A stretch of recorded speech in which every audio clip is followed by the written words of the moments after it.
My name is Ryan Cleary, your Member of Parliament for St. John South Mount Pearl, and this is your weekly video blog update. This week in Ottawa was all about Peter Penashue.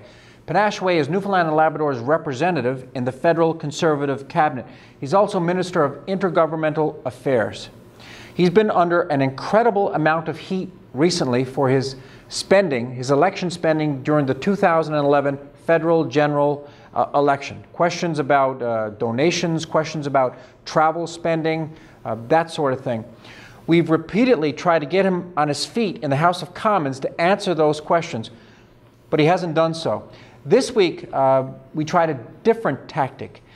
Three different New Democrat MPs asked Penashue direct questions about his department, Intergovernmental Affairs. He was asked three questions. He got up once. The fourth question I asked, and it was directly about his election spending, about the controversy. Let's show that clip. The honourable member for St. John South Mount Pearl.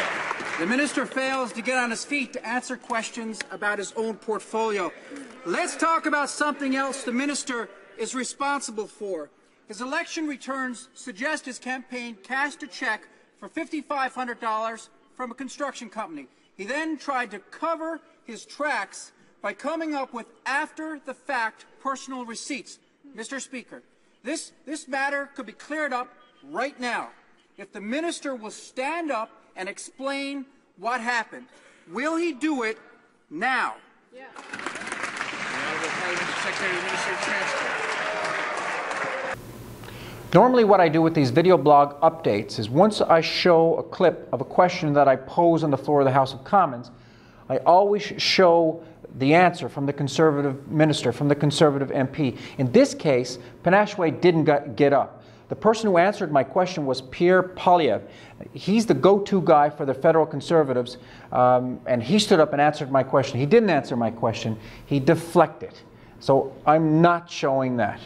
I was also on Power and Politics recently with Pierre Poilievre, and we spoke about the whole Penashue controversy. And Poilievre spent all that time on that show deflecting, not answering any questions whatsoever, which is not good enough for the people of Newfoundland and Labrador. The last thing I want to mention this week is incredibly important. November 11th is Remembrance Day. That's this Sunday. There will be ceremonies in your area, in our riding. They'll be in Petty Harbour, they'll be in Mount Pearl, they'll be in downtown St. John's. I'll personally be in Shea Heights on Sunday morning for November 11th ceremonies. Please, if you have an opportunity, get out and attend, lest we forget. Following the Battle of Beaumont-Hamel, one of the bloodiest in our history, the commander of the 88th Brigade, Brigadier General Cayley, wrote to the then Prime Minister of Newfoundland. He wrote that it was a magnificent display of trained and disciplined valor, and its assault only failed because dead men can advance no further. From the Great War to the Second World War, the Korean conflict, wherever Newfoundlanders and Labradorians have served, they have done so with courage, honor, and sacrifice.